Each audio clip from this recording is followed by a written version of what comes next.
Hello, my name is José Alberto González Escriva, and the title of my presentation is Port Resonance Mitigation, Modeled Introducing ARJ-R Structures.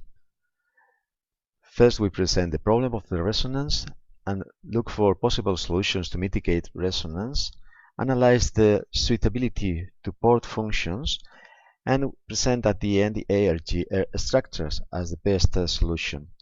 Finally, we modeled a port introducing ARJ-R structures to show the feasibility for mitigating port resonance. The problem of resonance reduce the operation of the port and reduce the safety conditions, and also can produce flooding. Here on the left we can see images of the Cittadella port in Balearic Island after a phenomenon of resaga in 1984. The next slide shows images of the problem produced by the currents that moves the ships and produce damages by collision between them. The analysis of the resonance is not simple if the geometry of the port is complex, and there is need to use a numerical model to analyze the problem. The main range of periods that produce the coupling between the long waves and the natural periods of the water masses in the port or the mooring systems or the vessel itself ranges between 30 and 300 seconds, what means that the length of the port will be between 0.1 and 10 kilometers. Most of the ports are in this range. But the problem is that we still do not know what will be the probability of occurrence of that long waves that produce the resonance. But it's possible to find solutions. If we analyze the energy equation, we find that the dissipation is maximized if the reflection coefficient is put to a low value.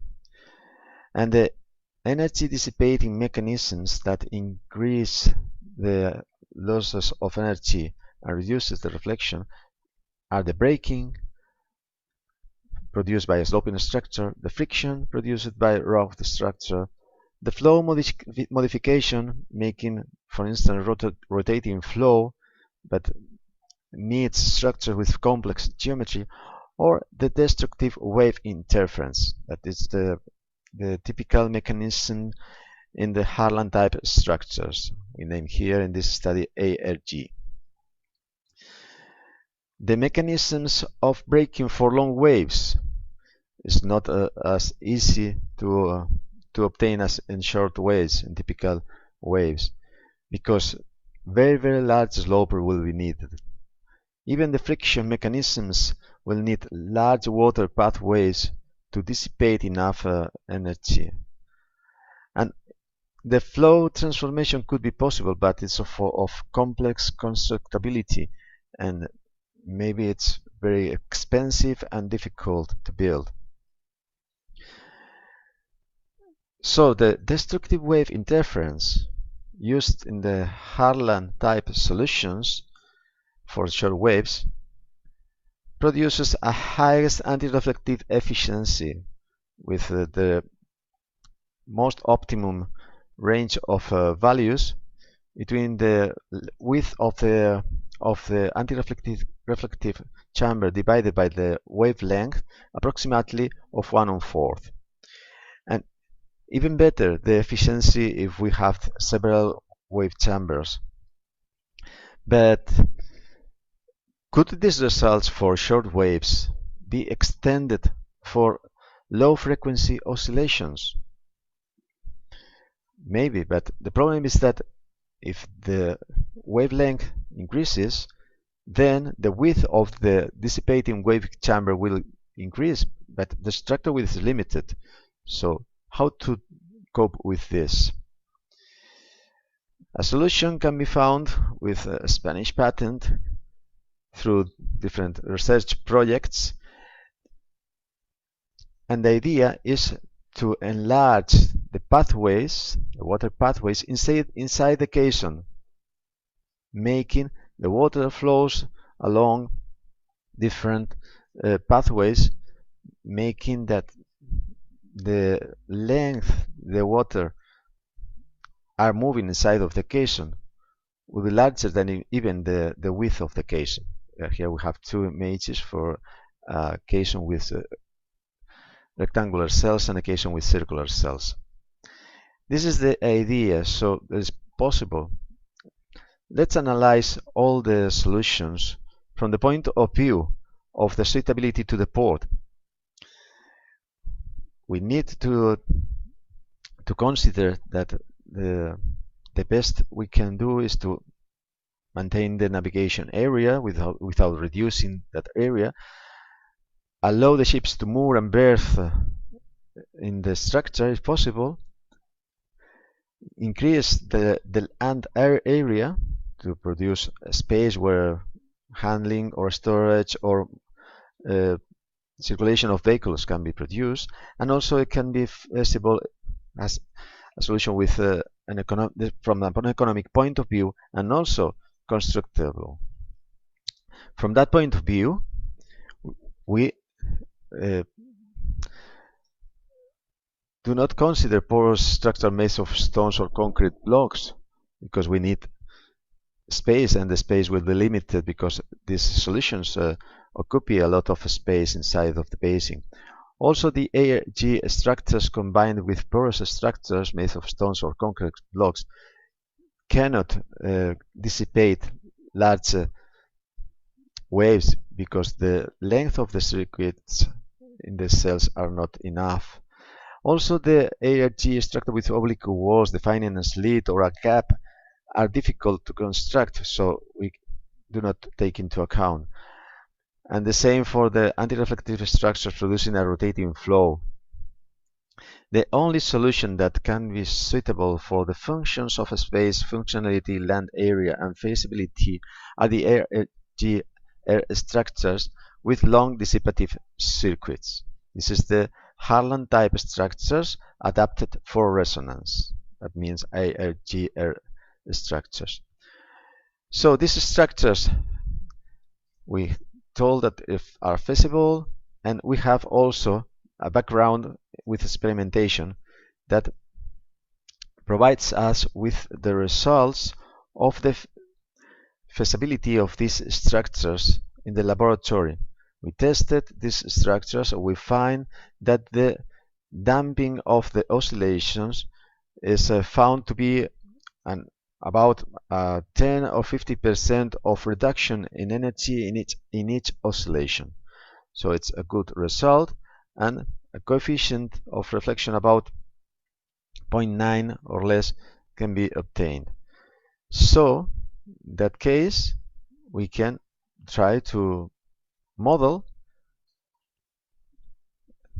The first model we present is a theoretical case of a narrow rectangular basin, where we compare a contour with a reflection coefficient of 1, fully reflective.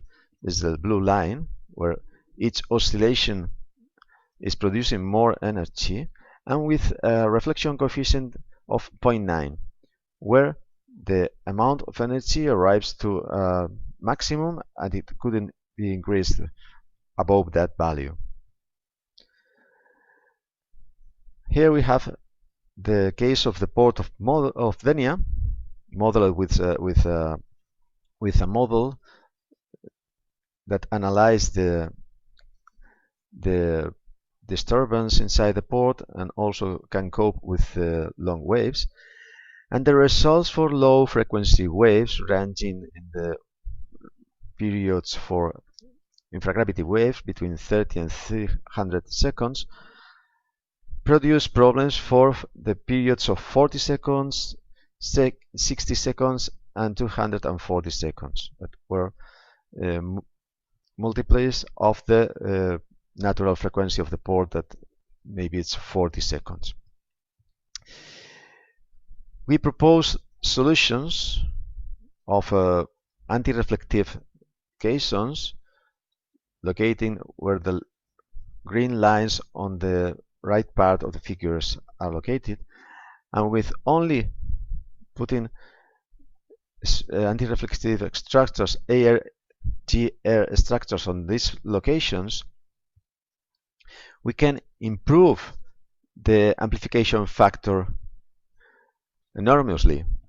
We can see in the left part of the images, without anti-reflective structures, the inner basin has a problem of resonance, and with the allocation of these elements, the mitigation of the resonance is highly evident.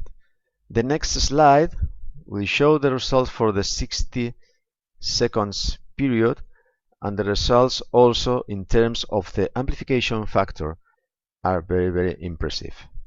Just only with a reflection coefficient in these lengths of 0.9.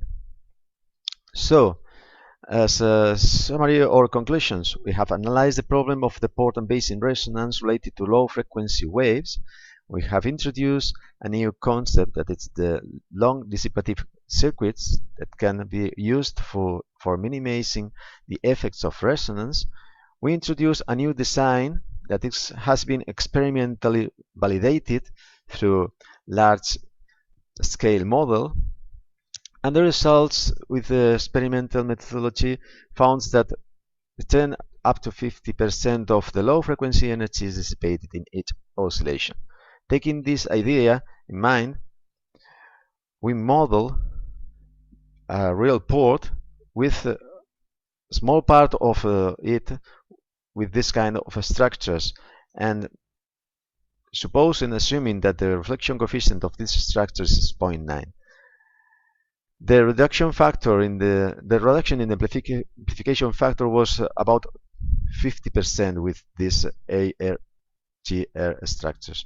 So we think that the introduction of these ARJ-R structures to cope with the resonance mitigation is a good idea. Thank you very much.